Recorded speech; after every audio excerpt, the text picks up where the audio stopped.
Ao Senhor pertence a terra e tudo o que nela se contém, o mundo e os que nela habitam. Ouviremos agora a palavra de Deus. A palavra de Deus.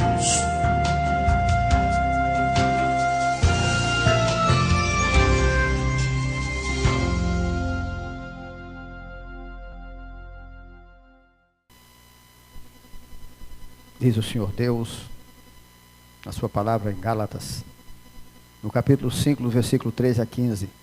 Porque vós, irmão, fostes chamados à liberdade, porém não useis da liberdade para dar ocasião à carne. Sede antes servos um dos outros pelo amor. Porque toda a lei se cumpre em um só preceito, a saber, amarás o teu próximo como a ti mesmo. Se vós, porém, vos mordeis e devorais uns aos outros, vede que não sejais mutuamente destruídos. Amém. Pode sentar.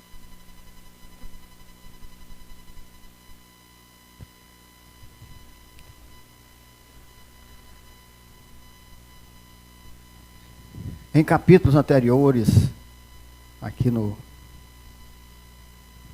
livro de Gálatas, na carta aos Gálatas, Deus, através de Paulo, ele alerta ao povo daquela igreja, aos Gálatas, sobre o perigo de se perder a liberdade conquistada com o amor de Cristo, pelo amor de Cristo. Você veja que um livro escrito, no primeiro século, já havia isso, exatamente o que acontece hoje. Como Deus é poderoso, realmente só os cegos, só os que não são escolhidos, que têm olhos para não ver, e ouvidos para não ouvir, é que não tem a palavra de Deus como palavra de Deus. Profecia. Porque uma coisa do primeiro século, altamente, plenamente atual. Aqui nesse caso de Gálatas, era porque os judaizantes, hipócritas, eles estavam exigindo que os gentios, você conhece bem essa história, fizessem a circuncisão. Ora, como hoje, nós passamos, nós sabemos que depois de Cristo, isso passou a ser totalmente desnecessário. Mas os legalistas, os hipócritas daquela época, eles já estavam forçando, aos gentios que iam se chegando a Cristo, a fazerem a circuncisão. Hoje não é a circuncisão, mas eles têm como que na igreja algo a mais que você tem que fazer, a lei de Cristo. Certos costumes, certas tradições, chega até a ser amuletos, Gálatas 5, 6. Porque em Cristo Jesus, nem a circuncisão, nem a incircuncisão tem valor algum. Mas a fé que atua pelo amor. Deus é muito maravilhoso.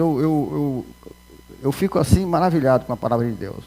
Porque cada versículo, quando Deus me entrega, embora por mais que a gente conheça, Ele me mostra a Bíblia todinha. Ele me mostra o objetivo central de Deus com o decreto dele. Ele me mostra os propósitos de Deus, a vontade de Deus, os meios da graça. Tudo está aqui nesse versículo. E cada versículo da Bíblia, se o Espírito de Deus iluminar, você vai ver isso, você vai receber isso. Porque em Cristo Jesus, nem a circuncisão, nem a incircuncisão tem valor algum, mas a fé que atua pelo amor. Onde é que está a Bíblia inteira aqui? Que a gente vem pregando há anos. Nada sem Cristo tem valor. E só alcançamos Ele mediante a fé que nós recebemos do amor de Deus para aqueles que Ele predestinou para receber e usar como meio de alcançar Cristo e, através de Cristo, a salvação. Repetindo, mediante essa fé. Então, aqui está toda a Bíblia, toda a Bíblia. Então, o que Deus nos garante é que Cristo é suficiente para nós em todas as áreas. E que os ritos provenientes da lei são preceitos humanos totalmente desnecessários como meio de salvação, de ajuda ou de desenvolvimento de santidade. Você pode fazer o que você quiser. Você pode tentar de forma que for. Mas se você não tiver Cristo, pela fé, que atua pelo amor, você não tem nada. Você não consegue absolutamente nada. Cristo é tudo. Ele é, Ele era, Ele é e o que há de vir. Então, naquela época, era especificamente a circuncisão. Mas isso serve hoje como todas as outras coisas. Tem pessoas ainda exigindo coisas que não é necessária para a salvação. Se nós já temos Cristo realmente.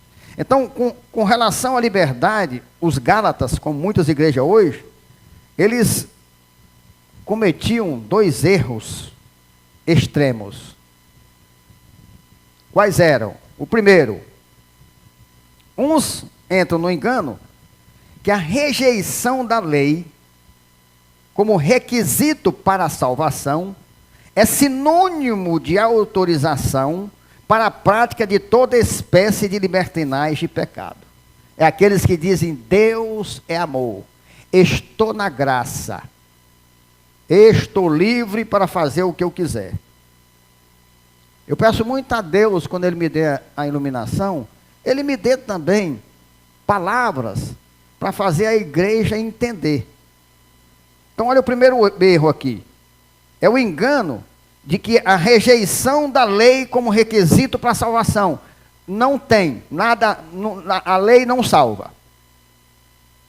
Então, nós rejeitamos a lei, no sentido de falar, quando temos ela, ou entendemos a ela como um requisito para a salvação, certo? Agora, entendendo que é sinônimo de autorização para a prática de toda espécie de libertinagem e pecado. Não! Ora, se a lei, presta atenção, se a lei está rejeitada, agora eu tenho liberdade de fazer o que eu quiser. Isso é característica primeira, fortíssima da serpente, do Satanás. Ele distorcer a palavra, ele adulterar a palavra. É aquela história de que a mentira mais perigosa que tem é a que parece mais com a verdade. Os outros, segundo erro, acham que têm liberdade de viverem o ecumenismo, praticando um evangelho com a presença de resquícios de vícios pagãos. É comum vermos pessoas que se dizem cristãs, que têm como prática, como vício, como coisa normal, consultar o horóscopo. Você já pensou? Cristo é a minha sorte, a Bíblia diz. Cristo é a minha sorte, Cristo é a minha luz, Cristo é o meu caminho, Cristo é o meu amanhã, Cristo é tudo em mim. Cristo é o meu fim, Cristo é o meu destino, Cristo. Eu não preciso de absolutamente mais nada, somente Cristo. Aí uns acham que é normal chegar pela manhã ou no dia e consultar um horóscopo, outra coisa qualquer, para saber como é que vai ser o dia. Ah, meu irmão, pelo amor de Deus, tenha misericórdia. Pessoa dessa nunca foi convertida. Pessoa dessa nunca conheceu a Cristo. Cristo é suficiente para mim em tudo, em todas as áreas. Não preciso mais de nada, nada. Só Ele, com a ajuda dEle, cumprir os princípios dEle, para que as promessas do cumprimento dos princípios dEle me encham de bênçãos e eu seja bem-aventurado. É isso que eu preciso. Já falei uma vez, que eu estava no meio de uns crentes, e uma que se dizia crente na igreja, veio me perguntar qual era o meu signo. Já pensou um negócio desse? Foi tão chocante que eu me entalei, saí de perto calado, porque eu tinha certeza que ia sair um coice grande. Ia ser uma... E Deus travou minha língua, não é digna nem de resposta, saia daí. E eu saí. Onde é que uma pessoa dessa se diz conhecer Cristo? Cartomante, meu. O cara que diz que é cristão. Agora aí, eu vou colocar. Os católicos não dizem que são cristãos? São cristãos. Quantos católicos você não conhece que vai a cartomante? Deles vão até o terreiro de Macumba. Mas sabemos que tem muitos. Sabemos que tem muitos.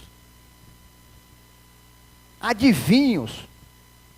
Aqui nos adivinhos se enquadram, né? Dentro da igreja evangélica, os vasos de desonra. Os vasos de desonra. Que eu dou como exemplo o pinico. Essa ruma de falso profeta que tem nas igrejas, pegando as informações das pessoas e profetizando em cima do que eles já sabem, são os vasos de desonra, são os pinicos. Pinico, você sabe o que é que recebe, né? Qual é a utilidade que ele tem? É o vaso, não pastor, não tem mais não, mas tem o vaso sanitário. Nunca vai deixar de ter, eu duvido. Em algum canto, enquanto você viver, não tem algo que você tenha que descarregar. O que foi processado pelo seu intestino. Só se você morrer como o matuto diz, empanzinado. Morreu empanzinado. Só se for. Porque senão tem que aliviar. Aí para isso tem os pinicos. Esses pinicos são os vasos de desonra que tem nas igrejas, meu irmão. Mas tem muito. Bando de cabra mentiroso, mercenários sem vergonhos. Que tem preparado para eles um lago. Que não é lindo e maravilhoso como os lagos criados por Deus, não. Ele é tenebroso e cruel. Ele é de fogo e enxofre. Praticam adivinhação em troca de dinheiro, recebendo para, em nome de Deus, dizer o que as pessoas querem ouvir. Levítico 19:31. Não vos voltareis para os necromantes. Olha aqui. A Bíblia, ela fala e ela já detona algo que as pessoas têm. Necromantes são aqueles que consultam os mortos. Então, meu irmão, não sou eu. É Deus que está falando, ordenando que você se afaste da doutrina espírita. Pois ela é baseada, ela pode falar de Jesus, ela pode o que for, ela pode, mas ela consulta os mortos, necromantes. E Deus diz, não vos voltarei para os necromantes, nem para os adivinhos. Não os procureis para serdes contaminados por eles. Eu sou o Senhor vosso Deus. Está vendo? Você não precisa disso. Eu sou o vosso Deus. Você quer saber alguma coisa? Vem a mim. Aí a Bíblia diz que não são aos mortos que se consultam, mas a demônios. Pronto, basta um versículo para você acabar com a doutrina altamente vasta, que é a espírita. E que é a católica, porque a católica também vai para Santo Espírito. Eu conheço muito, católica que vai para Santo Espírito. Porque Deus fala, necromante é a pessoa que invoca os mortos. E Deus diz bem claro aqui que você não deve fazer isso. Isaías 8,19. Quando vos disserem, consultai os necromantes e os adivinhos, que chiureiam e murmuram, acaso não consultará o povo ao seu Deus? A favor dos vivos se consultarão os mortos? Olha, eu não estou aqui pregando contra ninguém, contra a doutrina não, eu estou pregando a Bíblia Sagrada. Chiureiam, ó, faz aquele barulho desnecessário, papo furado, sabe? Zoada, sem fundamento. Fuxico. Tititi. Conversa fiada. Quando vos disserem, você é crente, você é cristão, você tem Jesus? Tenho. Pois olhe, quando disserem a você, vamos consultar ali os mortos, ou os adivinhos, que chiurei e murmuram, acaso não consultará o povo ao seu Deus? Você tem que dizer, que conversa é essa, rapaz? Eu vou consultar morto, eu vou consultar ninguém? Eu vou consultar Deus, teu Deus, rapaz. Não preciso consultar isso não. Aí Deus ainda pergunta, a favor dos vivos se consultarão os mortos? Você vai falar com um morto? Meu amigo, se o cara não salvou nem a vida dele. Se o cara não pode fazer nem nada por ele, como é que vai fazer por você? Tu tá vivo e ele tá morto, cara. E Deus fala tão claro. Levítico 26, capítulo 20, versículo 6. Quando alguém se virar para os necromantes e feiticeiros, para se prostituir com eles, eu me voltarei contra ele e o eliminarei do meio do seu povo. Vocês já viram tanto versículo falando disso? Eu já li a Bíblia, eu perdi a conta, eu não posso mais dizer quantas vezes, porque aí eu posso mentir. E talvez até para mais. Porque a gente tem uma maneira de ser, né, exagerado.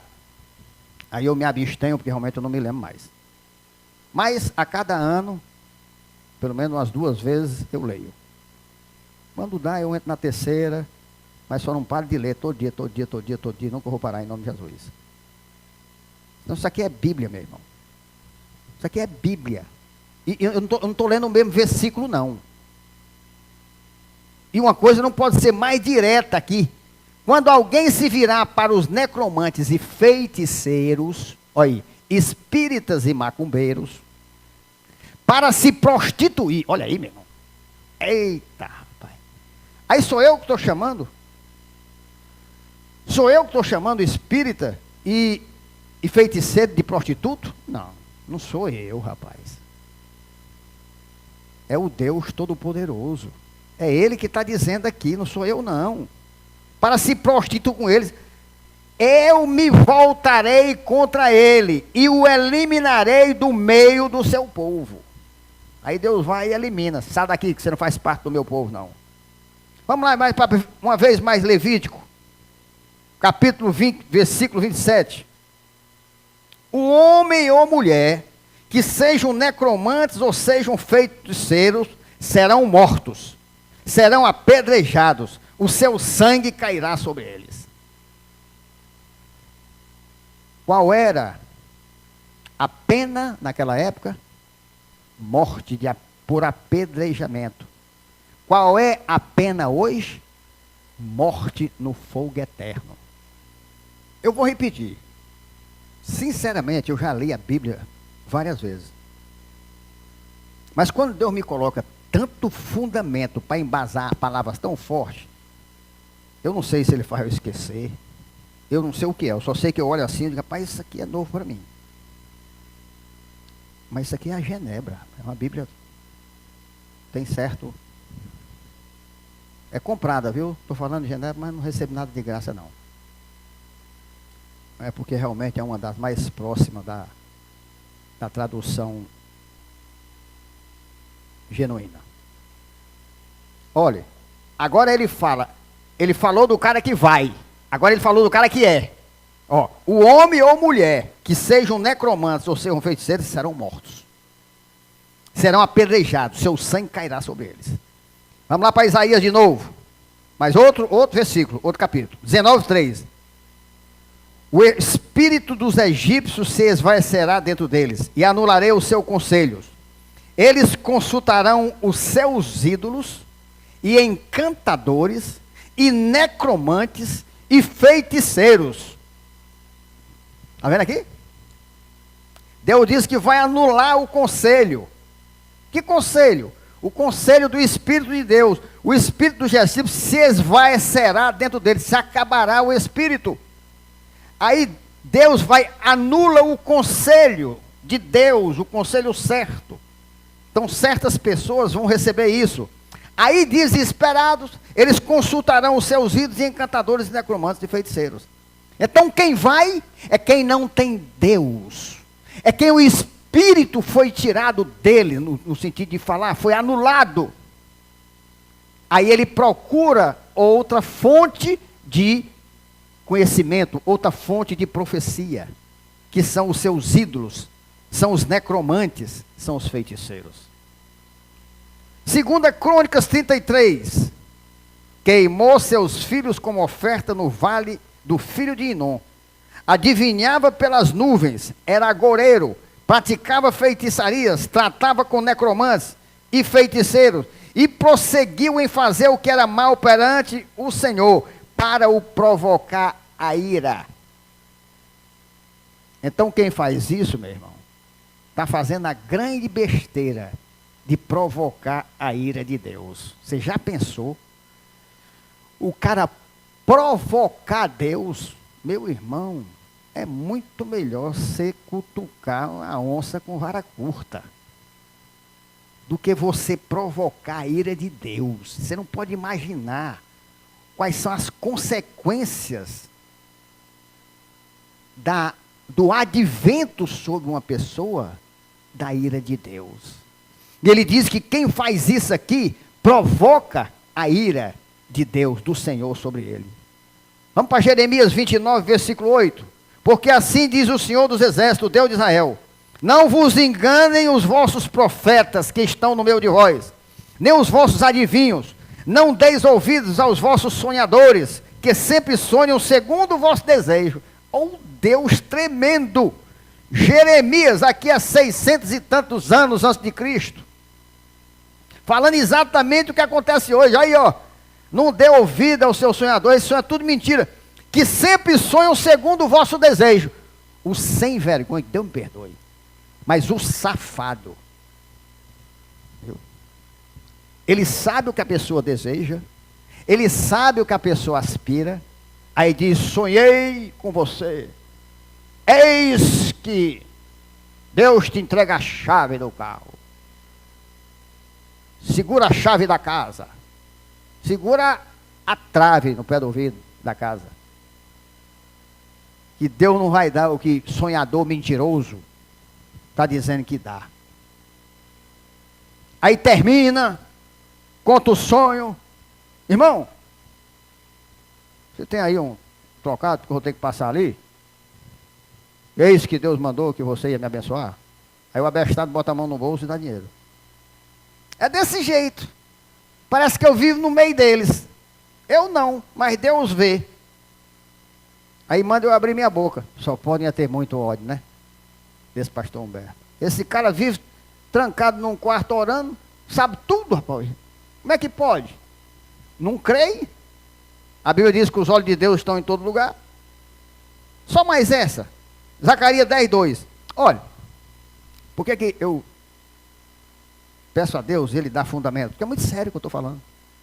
Vamos dizer que não, é ele, rapaz, é ele.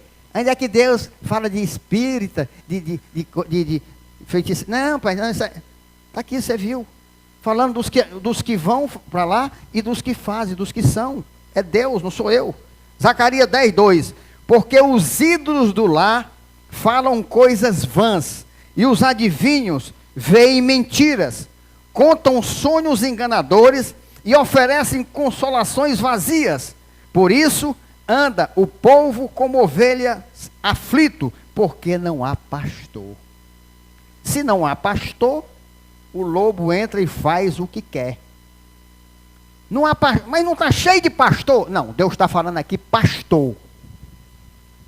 Pastor, o que prega a palavra, o que guarda a ovelha, o que ensina, o que machuca a ovelha quando é necessário para salvar ela, o que quebra a perna dela.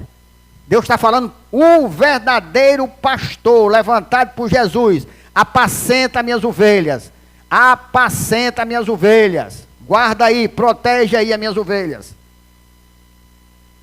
Anda o povo como ovelhas, aflito, porque não há pastor. Olha aí, aqui não diz como ovelha sem pastor não, diz de outra maneira. Anda o povo como ovelhas, mas aflito. Porque a ovelha é para andar tranquila. Se ela tiver um pastor, se ela tiver um homem que representa o Senhor na vida dela, para orar por ela, ensinar, disciplinar quando é necessário, ela não vai viver aflita. Ela vai dizer, eu tenho autoridade. O meu Deus está comigo. Eu me submeto à palavra, eu me submeto ao meu pastor, eu conheço a vida dele. Ele não é mercenário, ele não é ladrão.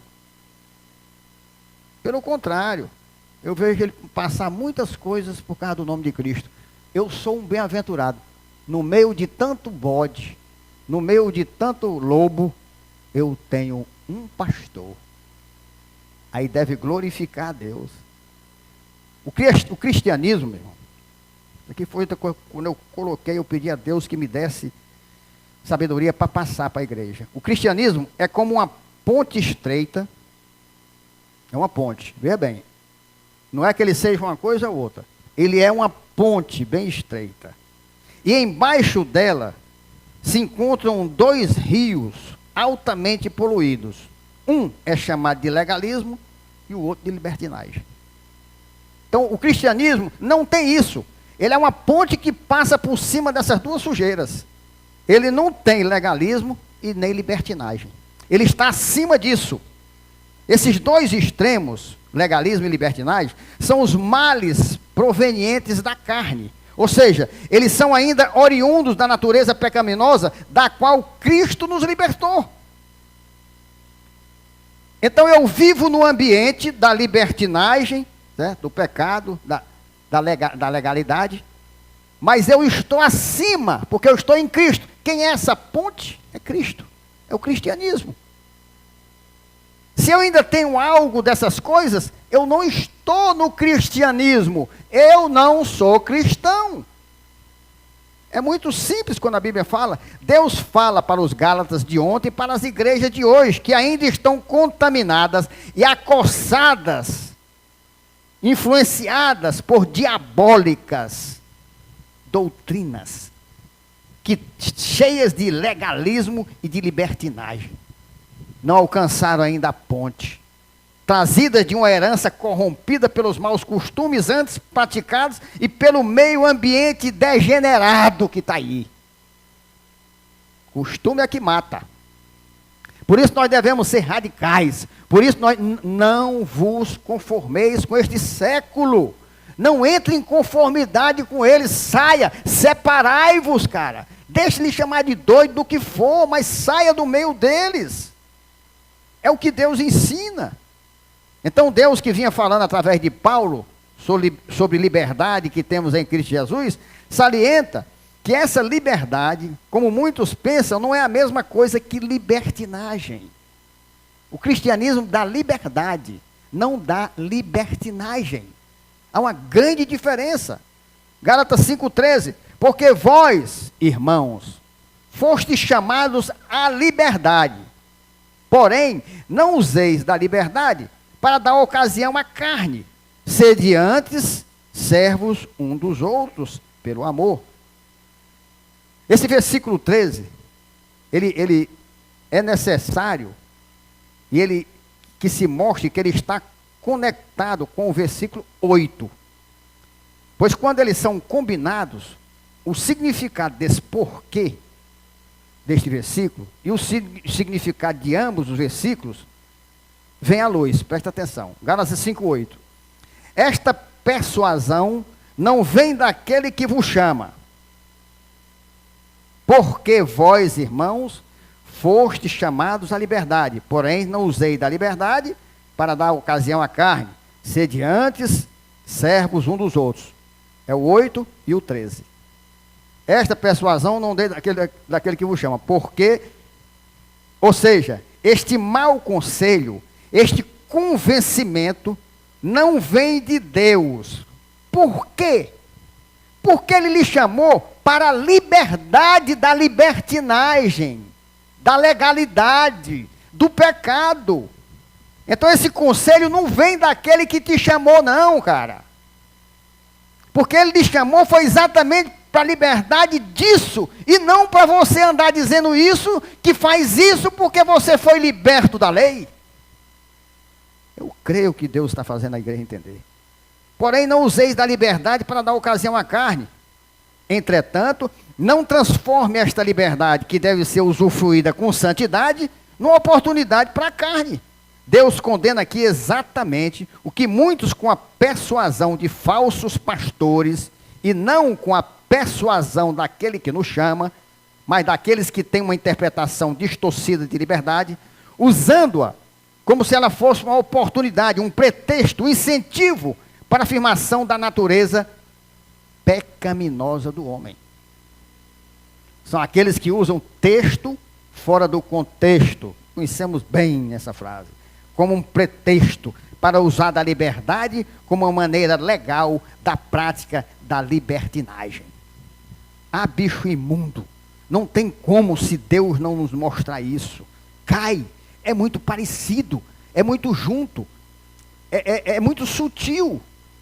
É exatamente o que o diabo fez com Jesus lá no deserto. Ele tenta usando a palavra, rapaz. E os caras falam com convicção: estou acima da lei, eu posso isso, eu posso aquilo. Então o que nós temos aí hoje é conhecida, faz muito tempo que Deus me deu essa frase: igreja da libertinagem dos últimos dias. Todas elas têm essa denominação. Juntando todas que tem aí, se resume nisso aqui: igreja da libertinagem dos últimos dias. Porque estão usando da liberdade para a prática da libertinagem, e nós estamos nos últimos dias. Está chegando o dia do juízo. Aí nós vamos saber. Paulo, aqui usado por Deus, quando escreveu essas admoestações, não é que ele se tratava, ou se trata aqui de nenhum Dom Quixote, né? Quem conhece, ele arremetava contra moinhos de ventos, né? Como algo assim sem razão de ser. A prática de converter a liberdade em libertinagem é uma coisa muito tangível. É um mal inerente à natureza pecaminosa do homem. Hoje, com muita simplicidade, a maioria das que se diz igreja interpretam liberdade como o direito de pecar, ou que todos têm o privilégio de fazer tudo quanto o coração mau e degenerado intenta fazer. E há os lobos, né, os bodes na frente, os pais de chiqueiro, né, aprovando, dizendo que Deus é amor e que você pode fazer o que o seu coração quiser. É um negócio assim assustador. O verdadeiro crente, cristão, concebe a liberdade como a capacidade e o desejo conferidos pelo Espírito Santo de fazer o que alguém deve fazer. É essas frases que eu peço que Deus faça para a igreja entender. Porque eu não posso soltar, eu entendi, porque Deus me mostrou claramente. Então, como é que nós temos que conceber a liberdade? É a capacidade e o desejo conferido, dado a mim pelo Espírito Santo, de eu fazer o que eu devo fazer. Por quê? Porque se ele não me fizer isso, o diabo... Quando ele voltar, ele vai glorificar meu corpo. Depois que ele fizer isso, aí não tem mais perigo. Na verdade, essa capacidade que o Espírito de Deus me dá de fazer o que eu devo fazer. E não o que ou seja, o que o Evangelho manda eu fazer. Então, eu tenho a liberdade de fazer o que é correto acima de tudo. Porque o Espírito Santo me concede essa capacidade. Eu não sou mais preso ao pecado. Eu estou livre do pecado. Viu que coisa tremenda, rapaz? Como é que eu vou entender se Deus não me explicar bem direitinho? Se a pessoa, eu leio isso aqui, o verdadeiro crente cristão concebe a liberdade como a capacidade e o desejo conferido pelo Espírito Santo de fazer o que alguém deve fazer? Você não entende, mas do jeito que Deus falou, eu creio que você entendeu. A minha liberdade, o que é a minha liberdade? É algo que o Espírito Santo me deu para me ficar livre para fazer. O Espírito Santo me daria liberdade de fazer algo contra o Evangelho? Não. A liberdade não é dada por mim para fazer o que eu quero. Ela é dada pelo Espírito Santo. Deus me libertou do pecado. Aí Ele me concede a autoridade, a força para fazer o que eu quero. Como eu estou em Cristo, o que é que eu quero? Fazer a vontade de Deus. No dia de hoje, em várias sinagogas de Satanás, é pregada ou aceita as práticas nocivas ao caráter de Jesus no crente. Tais como frequentar e participar de lugares com diversão mundana. Vá no Fortal. Mas você não encontra crente lá, que está nessa sinagoga que tem milhares e milhares de membros. Vá. Vá nas boates. Vá. Mas estão lá na igreja no domingo, dizendo que são crentes. Porque Deus é amor, Deus permite. Fumar. Quanto tempo não passou demônios aqui sentados, rapaz, de fumando até Deus expulsar. Todo mundo sabe quem é. Sentava, fumava, depois vinha para o culto, roncava que nem um porco. Dormia que escangotava. Eu vi um ronco lá na esquina. Porque Deus dizia, vá dormir, imundo. Tu não é digno de ouvir a minha palavra. Aí quando passava ali, ia puxar meu saco. Eu quero ver dizer que eu estou falando de alguém. Agora, lógico, se ele ouvir isso, ele vai saber que é ele. Aí a carapuça zona, puf, cai em cima. Espírito de porco. Roncador e fumador. Você sabe de onde é que vem, né, esse termo espírito de porco? Aquele cara é espírito de porco. Ou seja, endemoniado, cara. Onde foi que os demônios pediram para ir quando Jesus chegou? Como foi que ele disse? Pois nos manda lá para aquela manada de porco. Aí Jesus mandou. Eles foram para lá e os porcos, puf, se mataram tudinho. Ou seja, dali surgiu esse termo, espírito de porco. É endemoniado. Aí o espírito de porco chegava aqui. Espírito de porco tem que roncar igual a porco. Era o que ele fazia. E eu orando, mas Deus tirou ligeiro. Porque no tempo de uns 8 anos aqui. E o abestado.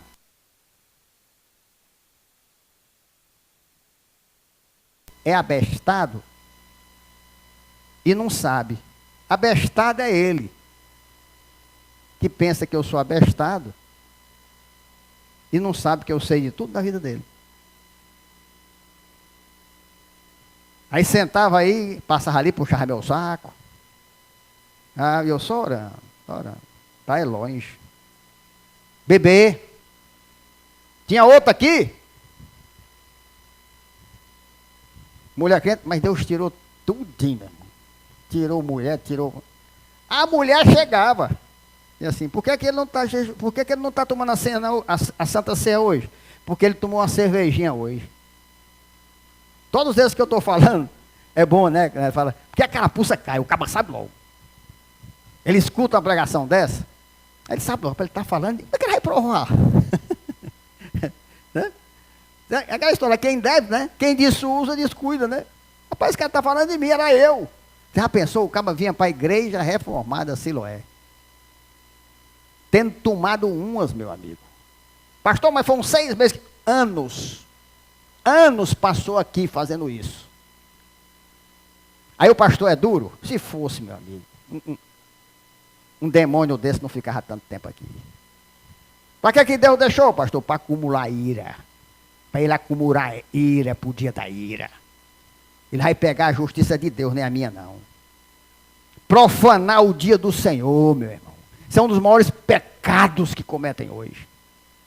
Trabalhar no dia do Senhor, exceto médicos e segurança, que está liberado na Bíblia, bem claro, para não sermos legalistas, mas termos liberdade. Aí o cara vai trabalhar e quer justificar, rapaz. Pelo amor de Deus, é um dos pecados mais abomináveis por Deus. É profanar o dia do Senhor. Mas muitos, meu amigo, trabalham o dia inteiro, depois vão para o culto dormir. É por isso que está shopping, tudo aberto aí. Eu não vou. Não tem perigo de eu comprar nada no dia do Senhor.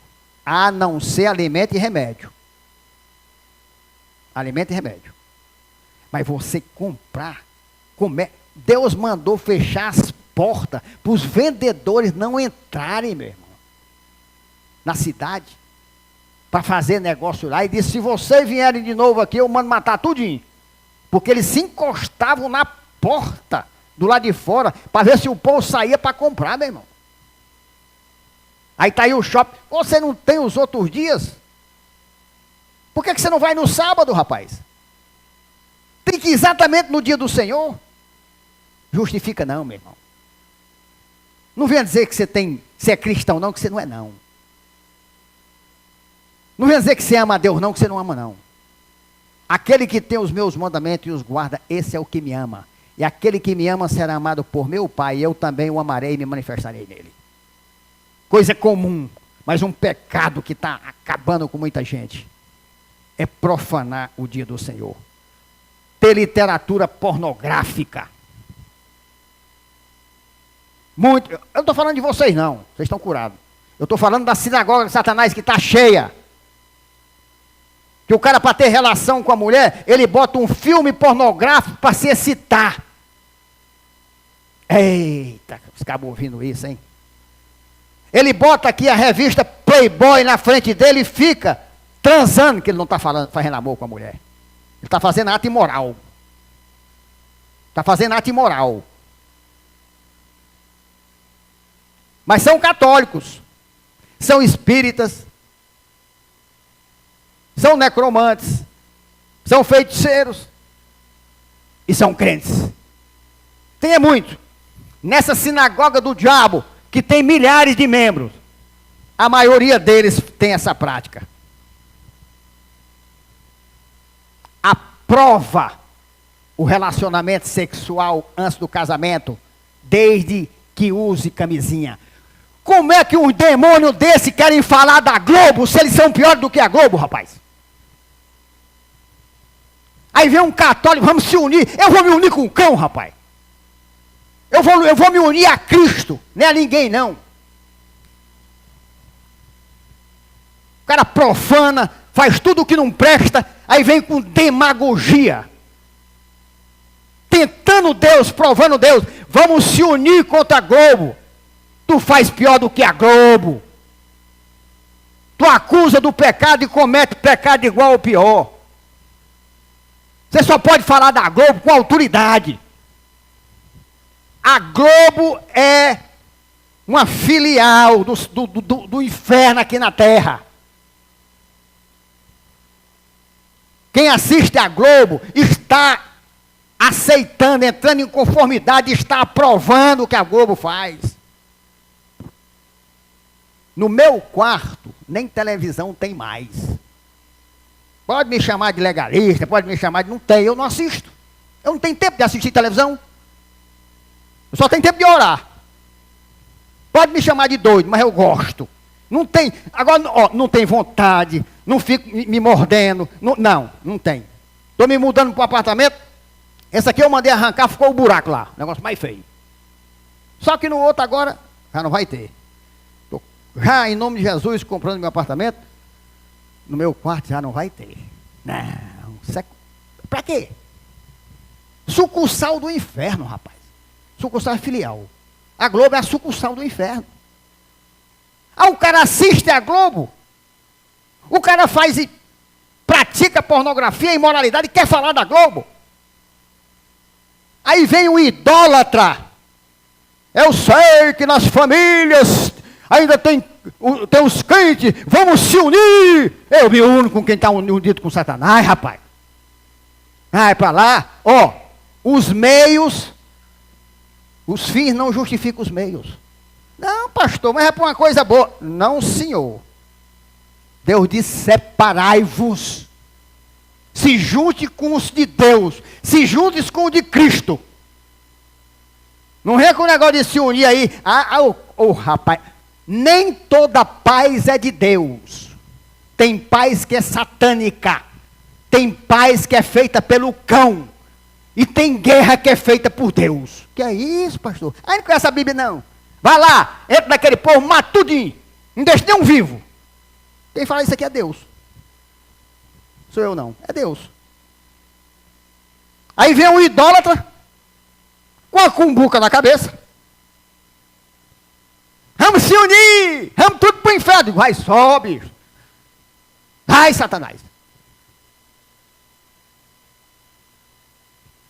Agora é bonito, né? Oh, olha aí, a união, é união. A união faz a força. A união com o cão não faz a força não, rapaz. A união com o cão destrói, acaba, mata, degenera, leva para o inferno. Viva você, rapaz. Separe a terra de gozem para você. Viva você sem pecado. Aí Deus vem no seu coração e tira a Globo, rapaz. Agora faz. Um Santander faz um negócio desse, os crentes deixam as contas lá. Um boticário faz o que faz com a pornografia, com a imoralidade, as mulheres continuam comprando. Água de catinga do cão lá. Não é para alimentar, rapaz. Corta da tua vida, corta. Tu não, só o que você precisa é Cristo. Deixa butucário, deixa Satandé. Que o nome certo não é Santander, é Satandé. É satânico. Deixa Globo. Agora tu quer falar, rapaz. Tu quer criticar o irmão. Se tu pratica igual ou pior. Eu tenho. Deus me dá autoridade para falar. Porque não tem televisão no meu quarto. Não tem perigo de eu assistir uma Globo em canto nenhum. Não tem perigo de eu ter uma conta no Santander. Não tem perigo de eu comprar um perfume no boticário. Por que você não faz assim? Não diz que os crentes é a maioria no mundo? E como é que esse pessoal sobrevive? Se não é os crentes comprando lá? Você não tem liberdade para fazer isso não, rapaz. Você não tem liberdade para fazer isso não. Isso aí é libertinagem. Isso aí é concordar com aqueles que desonram a Deus.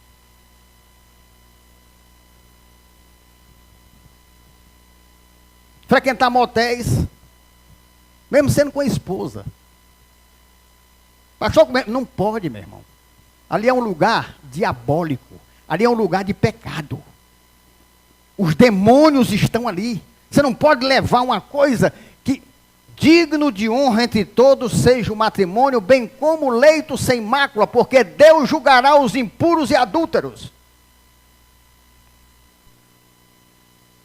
faça debaixo de um pau, faça na beira da praia, faça, mas não vá para motel.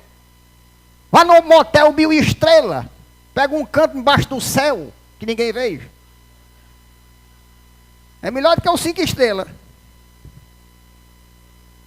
Você faz no tempo aberto o céu, cheio de estrelas. Não tem um motel maior, não tem mundo. Cheio de estrelas. Eu, quando tinha minha amada, era muito bom. Eu fazia, eu gostava tanto.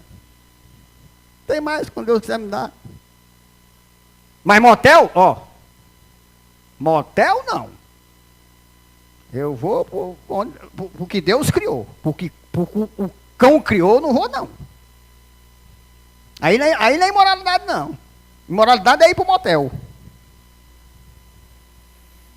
É maravilhosa a interpretação de Paulo, inspirada por Deus, a respeito da genuína liberdade e registrada aqui em Gálatas. E em 1 Coríntios. 1 Coríntios 6,12 ele diz assim. Em Gálatas nós estamos vendo. 6,12 ele diz assim, ó. Todas as coisas me são lícitas, mas nem todas convêm. Todas as coisas me são lícitas, mas eu não me deixarei dominar por nenhuma delas. Meu amigo, é lícito para você, para a sua carne, mas não convém para você como cristão. Quando Davi pecou, Davi fez uma coisa que ele podia fazer. Ele era rei, ele podia ter a mulher que ele quisesse, ele podia matar quem ele quisesse. Estava na mão do rei o poder de ter a mulher que ele quisesse e matar quem ele quisesse. Era lícito, mas não convinha para Deus. Como foi a oração dele? Senhor, contra ti, somente contra ti pequei. Porque ele não pecou contra o mundo. Era uma coisa normal. O mundo assim, não, ele é rei, rapaz. Ele pega a mulher que quer. Ele mata quem ele quer, ele é rei. Ele tem o poder da vida e da morte. É tanto que antigamente o povo tinha os reis como deuses. Eles tinham o poder. Davam a ele o poder que somente Deus tem. 1 Coríntios 8,9. Vede, porém, que esta vossa liberdade não venha de algum modo a ser tropeço para os fracos. Você está aí assistindo a novela. Aí tem um novo convertido. Você vai ser pedra de tropeço, meu irmão. Não, porque o crente de muito tempo dá. Você já pensou? Eu dizer para você, quem é que não segue, procura seguir, ser imitador do pastor Humberto, como o pastor Humberto é de Cristo? Aí se você sabe que eu estou na Globo, você vai também. O pastor Humberto é meu pastor. Então você não deve fazer. Aí você quer exigir do teu filho, da tua filha, se você faz. Não, meu irmão. Pregue o evangelho, se for preciso, use até as palavras. Em nome de Jesus. 1 Coríntios 9,12, ó. Se outros participam desse direito sobre vós, não temos nós em maior medida? Entretanto, não usamos desse direito, antes suportamos tudo, para não criarmos qualquer obstáculo ao evangelho de Cristo. Ele está dizendo, rapaz, se o mundo, muitos participam de direitos sobre vocês, Paulo dizendo, quer dizer que nós não temos nós em maior medida? Se vocês obedecem, querem obedecer às coisas erradas, muito mais a nós, rapaz, que temos Deus. Agora, nós não usamos desse direito, antes suportamos tudo para não criarmos qualquer obstáculo ao evangelho de Cristo. Aí a gente aceita, a gente luta, mas o objetivo é não criar obstáculo. E aceitar o pecado nas pessoas, você está criando obstáculo ao evangelho de Cristo. 1 Coríntios 10, 23, isso aqui não é repetindo não, viu? 1 Coríntios 6, 12, diz, todas as coisas me são lícitas. Aí continua. Aqui é 1 Coríntios 10, 23, de novo. Todas as coisas são lícitas, mas nem todas convêm. Todas são lícitas, mas nem todas edificam. Acabar sou eu que repito a palavra? Não estou repetindo o versículo, não. Tem pouca gente no mundo que sabe que esse versículo aqui está. Deus fala em 1 Coríntios 6, 12. Depois fala em 1 Coríntios 10, 23. Dizendo a mesma coisa. Quer dizer, é porque é importante. Todas as coisas são lícitas, mas nem todas convêm. Não é conveniente. Não, para o evangelho não é conveniente. Todas são lícitas, mas nem todas edificam. Está falando que é lícito para o mundo. Está falando que a lei do mundo não proíbe, mas elas não lhe edificam espiritualmente. Entendo essa passagem. Está falando da carne e do espírito. Está falando da libertinagem e da liberdade. Não é a mesma coisa. A essência da verdadeira liberdade, Deus expressa no final do versículo 13 de Gálatas. Ele diz, né? Porque vós, irmãos, fostes chamados à liberdade, porém não useis da liberdade para dar ocasião à carne. Sede antes servos um dos outros pelo amor. É claro que eu olhei, isso aqui está fora do contexto. Senhor, o que é que o Senhor quer dizer aqui? Sede antes servos um dos outros pelo amor. Não podemos, como eu senti no momento, deixar de notar o paradoxo deste versículo 13, que se inicia com liberdade e finda com servos um dos outros pelo amor. Ora, é um paradoxo, mas não é uma contradição, porque o verdadeiro servo serve voluntariamente com a liberdade de um coração prazeroso, tomando a forma daquele que assumiu a forma de servo. Porque vós foste chamado à liberdade. Sede servo, não é um paradoxo, não? Como é que você foi chamado à liberdade e é mandado ser escravo? Vendo aí? Aí você diz, rapaz, isso aqui é uma contradição. Não é uma contradição, não. Porque o verdadeiro servo, ele serve voluntariamente com a liberdade. Filipenses 2,7. Antes, a si mesmo se esvaziou, assumindo a forma de servo, tornando-se em semelhança de homens e reconhecido em figura humana.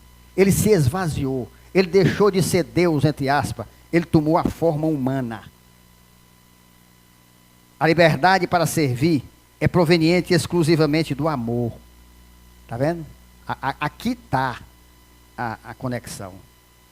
Sede antes servos um dos outros pelo amor. O cristão deve ser servo, como seu mestre Jesus, pelo qual recebemos o título de cristão, e que agindo com liberdade e espontaneamente, cumpriu fielmente a sua missão. Por isso o Senhor lhe disse, Isaías 42:1, eis aqui o meu servo, a quem sustenho, o meu escolhido, a quem a minha alma se compraz. Pus sobre ele o meu espírito, e ele promulgará o direito para os gentios. Ele fará o que deve fazer. Ele não teve a liberdade de, como homem, fazer o que ele queria, mas ele só fez ao que o Pai determinou. Ele não pecou, por isso ele não conheceu a corrupção, por isso o corpo dele não se degenerou. Ele tinha liberdade de fazer o quê? Aquilo. Por quê? Em quem minha alma se compraz. Pus sobre ele o meu espírito. O que disse lá antes? Que o Espírito de Deus dava a autoridade, a liberdade para fazer o que devia fazer. Está aqui dizendo de novo. No amor pelo qual os irmãos devem servir uns aos outros, está compreendido não só a demonstração de afeto, mas a abnegação. Você deve insistir em amar, você deve, sabe? É tipo eu, com as que eu perdi. Eu tenho abnegação, eu não vou deixar de amar a Paola. Eu não vou. A minha liberdade, dada pelo Espírito Santo, não me dá o direito de decidir não amá-la. A minha liberdade não me dá o direito de caminhar com ela, de aceitar o que ela faz. Você viu o que é liberdade? Liberdade é fazer o que o Espírito Santo de Deus quer que você faça. Não é fazer o que você quer fazer, não. Isso é que é a liberdade. Empatia. Você sentir a dor do outro. Simpatizar é você gostar da pessoa, você gostar das coisas. Empatia é você sentir o que ela sente. Compaixão. Devemos ter compaixão das pessoas. Olhar para as coisas boas e quando ela necessitar, a gente está ali ajudando. Prontidão para prestar assistência. Nós devemos servir uns aos outros. Eu tive muita dificuldade. Às vezes eu peço um irmão para fazer uma coisa para mim, outro, meu Deus, faz ele entender que eu estou praticando a palavra com ele. É o Senhor que manda ser de servo um dos outros. Quanto mais do seu pastor. Eu fico tão constrangido. Você sabe por que é que eu peço favor? Por causa disso aqui. Eu não tenho a liberdade de tirar a bênção de ninguém. Eu tenho condição, Deus me dá de pagar tudo o que eu preciso. Mas Deus manda eu usar o irmão. Porque ele tem que aprender a ser servo. Quando eu peço, não é primeiro pela minha necessidade, não. É para que você aprenda a ser como Cristo. Servo um dos outros. Porque aquele que não serve com amor, ele está se demonstrando que ele não tem Cristo na vida dele. Diferente daquele que serve com prazer. Ele tem a liberdade de fazer aquilo que Cristo fez. O que o Pai manda. E o que é que o Pai manda? Sede servo um dos outros com amor. Por mim mesmo, antes de eu conhecer a palavra, mandava não. Nem pedia não. Para quê? Eu ficar devendo favor? Eu não fico devendo favor a ninguém não, rapaz. Está fazendo para Deus.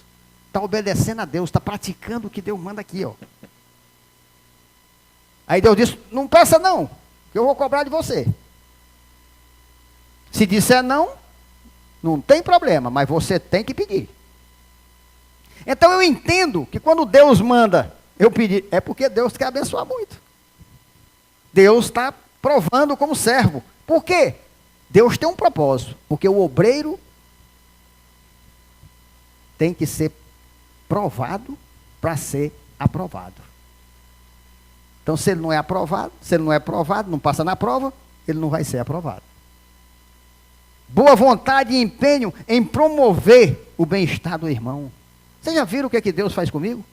Eu me preocupo com um, me preocupo com o outro, aonde vai morar, o que está fazendo, o que tem, o que está faltando. Se um precisa de uma coisa, eu quero.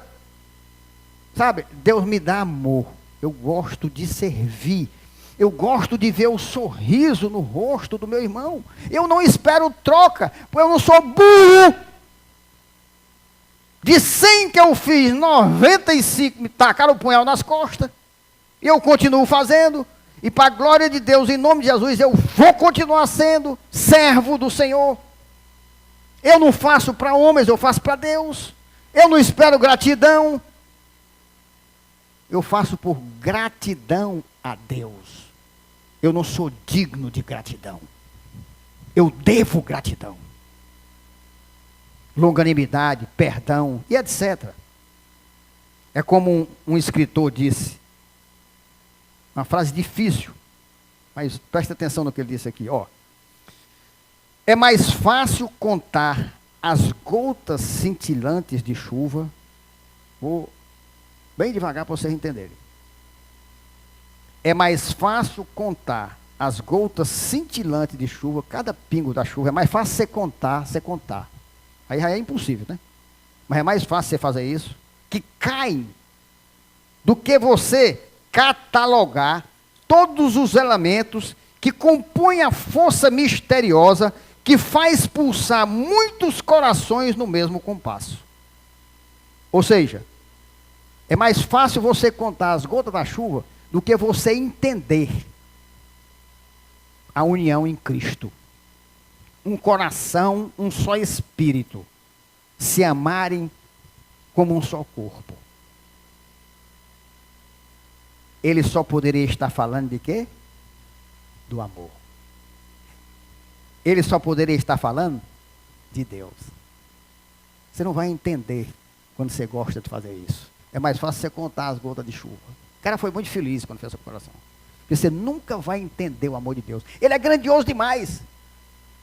Tem hora que, como humano, eu digo, Senhor, o Senhor é bom demais. Eu quero fazer como Jonas. O Senhor é bom demais, Senhor. Tá, meu Deus, como é que pode? Olha o que essas criaturas estão fazendo e o Senhor... Aí eu vou, o Senhor me perdoe, é verdade, Pai. Está aqui no meu coração, tire, Senhor, eu abençoo essa vida. Lá no fundo do meu coração, tive vontade de ver morrer, mas foi um momento de homem, Senhor.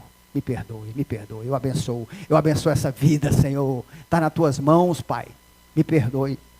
É isso aí. Você não vai entender nunca. Para me entender isso, é muito mais fácil eu ficar lá fora quando estiver chovendo e contar nos pingos.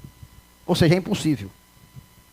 Deus alerta aos Gálatas da igreja de hoje que não usem a liberdade como instrumento para justificar o pecado e que sirvamos aos outros com amor. A prática de todo vício e pecado só é vencida com a prática da virtude do amor, que é um dom do Espírito de Deus, sem prejuízo da responsabilidade do homem. Por isso Deus continua, afirmando que tudo se resume na prática do amor. Gálatas 5,14. Porque toda lei se cumpre em um só preceito, a saber, amarás o teu próximo como a ti mesmo. O que ele está dizendo aqui? Que você não consegue cumprir a lei, mas você cumpre toda ela praticando uma só coisa, o amor. E para você praticar o amor, você tem que estar com Deus, porque Deus é amor. Agora sim, você aplica esse versículo de maneira correta.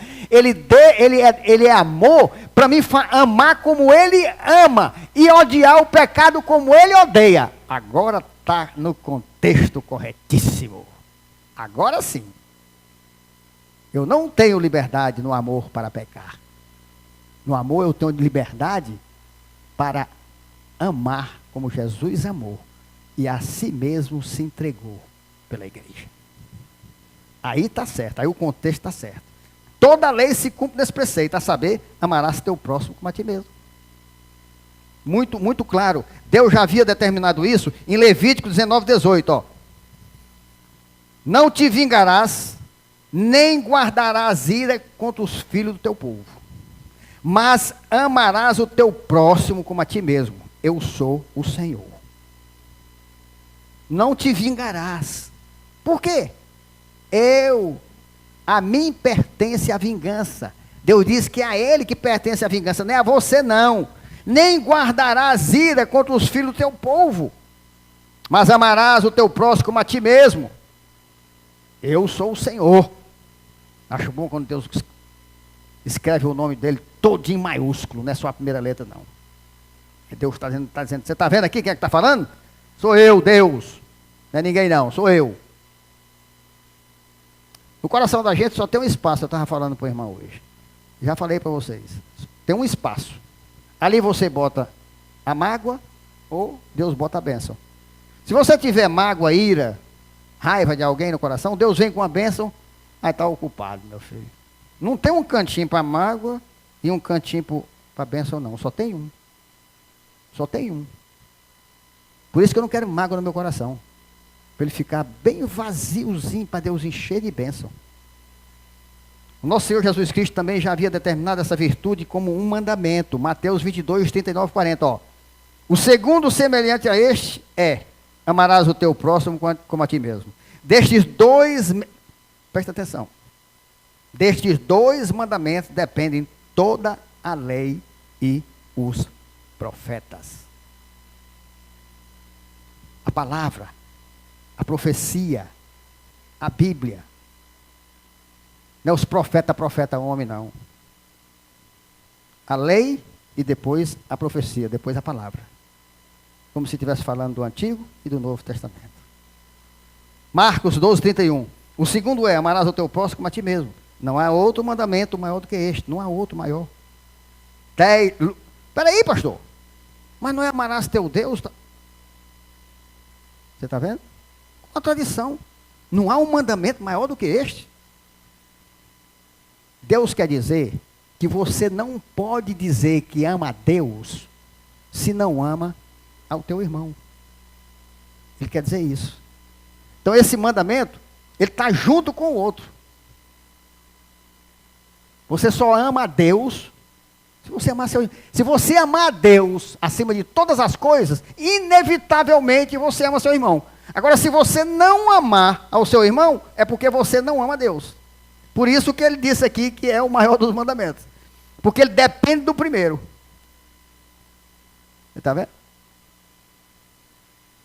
Lucas 10, 27. A isto ele respondeu: amarás o Senhor teu Deus de todo o teu coração, de toda a tua alma, de todas as tuas forças, de todo o teu entendimento. E amarás o teu próximo como a ti mesmo. Presta atenção. Um versículo bem conhecido.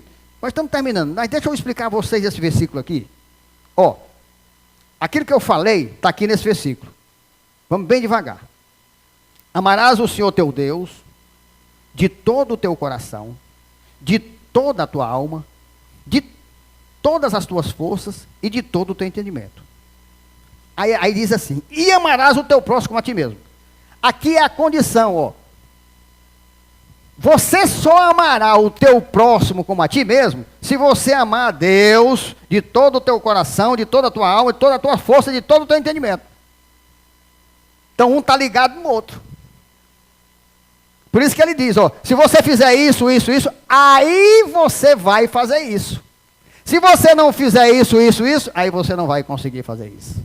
Se você não amar a Deus, você não vai conseguir amar teu próximo. Está vendo? Como é preciso que Deus tenha misericórdia e nos dê a exegese. Porque senão, diz que é o maior mandamento, depois diz que ama teu Deus. É muito maravilhosa a palavra de Deus. Eu não vou nunca me acostumar, nunca. É mais fácil eu contar as gotas cintilantes da chuva que cai do que eu entender a palavra de Deus, se ele não iluminar. O amor é então... Aqui e acolá eu gosto de falar umas palavras mais eruditas, sabe? Como eu falo. Para esses filhos do diabo, que não sabe nada não, rapaz. Aí eu gosto de botar para eles saberem que não. Ele, rapaz, o bicho não fala só. Mas aí eu traduzo para os irmãos. Aqui Deus mandou botar que o amor tanto é a epítome. Vixe, pastor, o que é isso? Sabe o que é epítome? A epítome é o resumo, é a abreviação, é o compêndio, é a sinopse, é a síntese. É isso que é epítome.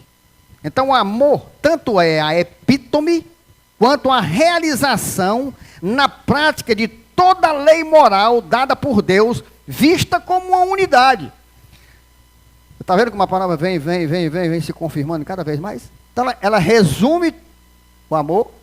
O amor, esse é o resumo quanto à realização na prática de toda. Então ele se resume nisso, na prática da lei moral dada por Deus, vista como uma unidade.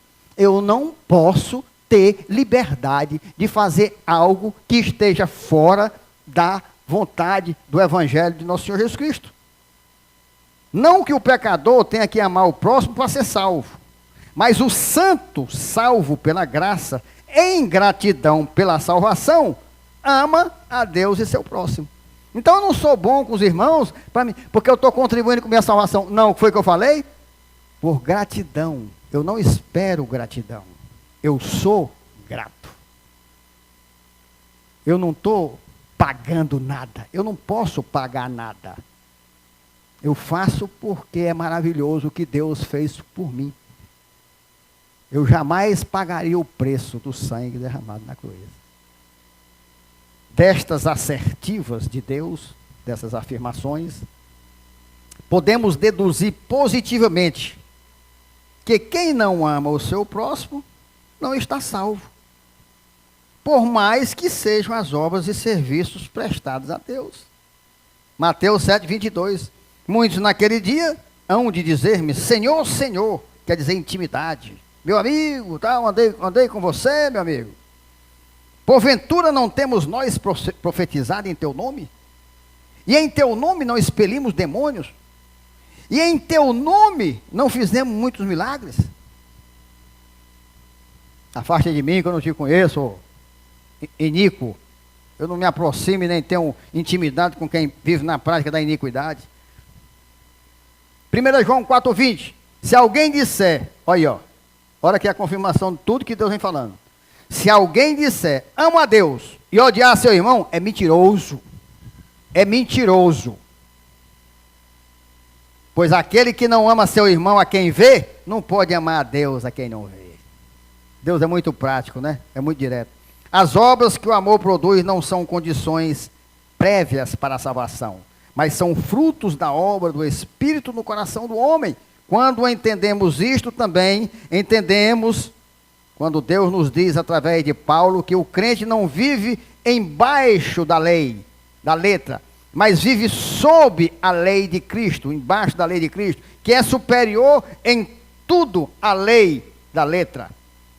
1 Coríntios 9, 21. Aos sem leis, como se eu mesmo fosse, não estando sem lei para com Deus, mas debaixo da lei de Cristo, para ganhar os que vivem fora do regime da lei. Parece complicado, mas está dizendo tudo o que eu disse aqui. Você não pode viver, não tem que se preocupar em viver a lei do homem, a lei, não, mas a lei de Cristo.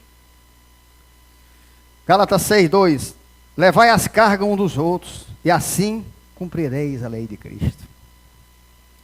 Quando você serve o irmão, você está carregando uma carga minha, você está me aliviando uma necessidade. Você está cumprindo a lei de Cristo. Você não está me fazendo favor, não. Você está fazendo isso porque você é cristão. A gratidão pela redenção alcançada por Cristo é a motivação do verdadeiro crente para cumprir este mandamento. A gratidão pela redenção alcançada por Cristo. O poder para a sua realização em nós é outorgado pelo Espírito de Cristo, confirmando tudo. Gálatas 5:1. Para a liberdade foi que Cristo nos libertou. Permanecei, pois, firmes, e não vos submetais de novo a julgo de escravidão, do pecado do diabo. Você foi liberto. Gálatas 5:13, porque vós, irmão, foste chamados à liberdade, porém não usei da liberdade para dar ocasião à carne, sede antes servo um dos outros pelo amor. Mais uma vez pode surgir a clássica pergunta, né? Quem é o meu próximo? Que também foi feita por alguém na Bíblia, né? Lucas 10, 29. Ele, porém, querendo justificar-se, perguntou a Jesus, quem é o meu próximo? Próximo, meu irmão, é todo aquele que, pela providência de Deus, entrar em contato conosco. E também qualquer um que, de alguma forma, possamos ajudar, mesmo que nos odeie, ou seja, nosso inimigo. Impossível de fazer, né? Impossível, né? Mas o que Deus diz? Você vai andando, vê o jumento do cara do teu inimigo caído, levanta, ajeita a carga, bota de pé e bota para caminhar, e vai-se embora. Olha, não está dizendo para você ter relacionamento, não. Está dizendo para você ajudar aí, ó, tirar fora. Ouviste que foi dito, Mateus 5,43, amarás o teu próximo e odiarás o teu inimigo. Eu, porém, vos digo, amai os vossos inimigos e orai pelos que vos perseguem, para que vos torneis filhos do vosso Pai Celeste, porque Ele faz nascer o sol sobre os maus e bons, e vir chuva sobre justos e injustos. É a graça comum. Porque se amardes os que vos amam, que recompensa tendes? Não fazem os publicanos também o mesmo? E se saudardes somente os vossos irmãos, que fazei demais? Não fazem os gentios também o mesmo? Portanto, sede vós perfeitos, como perfeito é o vosso Pai Celeste. Logicamente não seria outro, senão Cristo, a nos oferecer um exemplo maravilhoso. Lucas 23, 34. Contudo, Jesus dizia, Pai, perdoa-lhes, porque não sabem o que fazem. Então, repartindo as vestes dele, lançaram sorte. Na verdade, em vez de procurarmos o próximo, devemos nos apresentar, ser o próximo daqueles a quem, de alguma forma, podemos ajudar. O versículo seguinte mostra que alguns gálatas tinham a mesma prática que alguns cristãos têm hoje em algumas igrejas. 5,15. Se vós, porém, vos mordeis e devorais uns aos outros, vede que não sejais mutuamente destruídos. Se vós, porém, vos mordeis e devorais uns aos outros, vemos que a atitude de uns para com os outros, aqui citada, é o oposto que Deus exorta nos versículos 13 e 14 anteriores. Onde ele ordena, né? Sede antes servo um dos outros pelo amor. E ordena, amarás o teu próximo como a ti mesmo. Agora, se vocês vai se morde e devora, isso aqui não é fisicamente não, meu irmão. Isso aqui é no coração, viu? Ódio, sabe? Aquela, aguentando ali, você tendo raiva da... É isso aqui. É se mordendo e se devorando. Aqui é Deus que fala que membros da igreja, como feras selvagens, com atos repulsivos, eles se algerizam, eles se odeiam, eles se devoram espiritualmente. E que assim agindo, acabarão inevitavelmente uns consumidos pelos outros. É como um escritor chamado Robertson, que conta a história de duas serpentes que morderam uma outra pela cauda e se engoliram mutuamente. Outro contou a história de dois gatos que brigaram com tanta fúria que no final não ficou um fiapo de pelo em nenhum dos dois.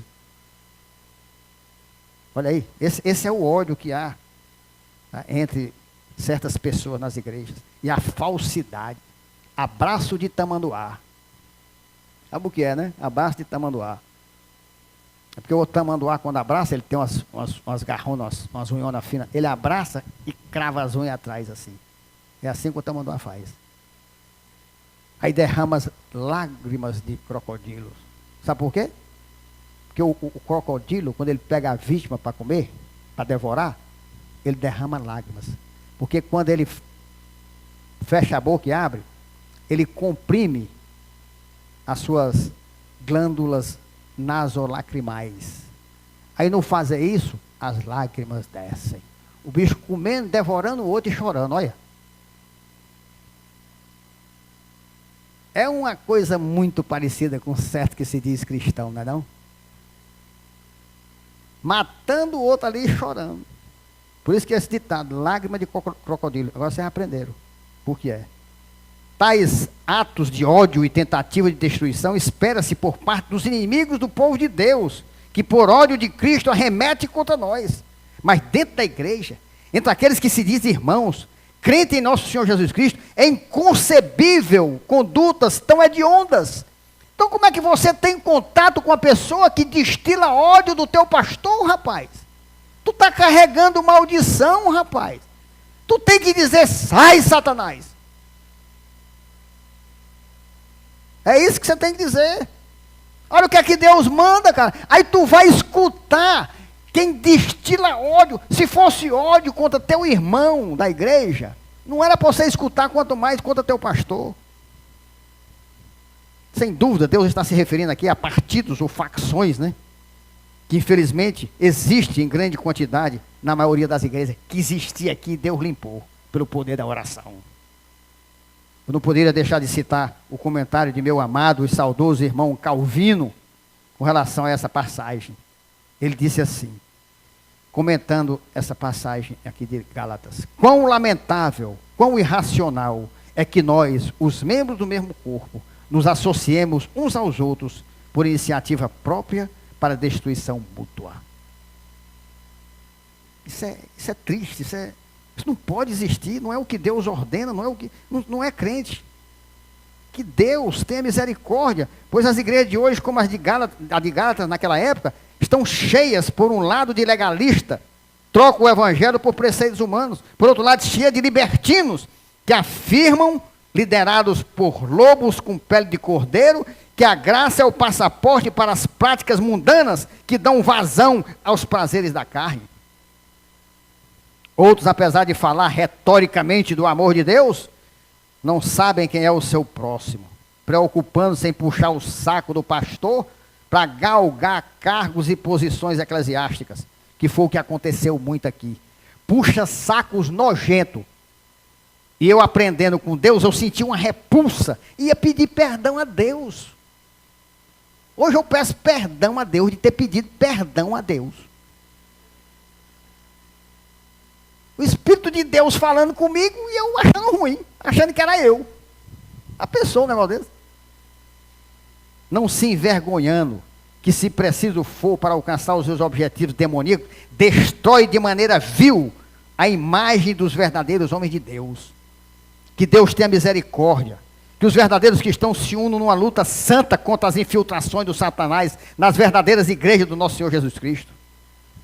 Pois devido a esse evangelho mentiroso que está sendo pregado e praticado pelos falsos líderes, são poucos os verdadeiros homens de Deus que não estão contaminados pelo legalismo nem pelo libertinismo. essas duas águas imundas que correm embaixo da ponte da pureza, que livra da imundície e leva à pureza e leva a Deus, a ponte do Evangelho. São poucos o que tem hombridade como sinônimo de caráter semelhante a Cristo.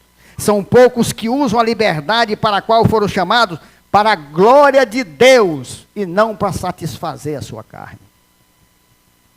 É muito claro, é muito tremendo como Deus fala em 3 versículos tão poderosamente.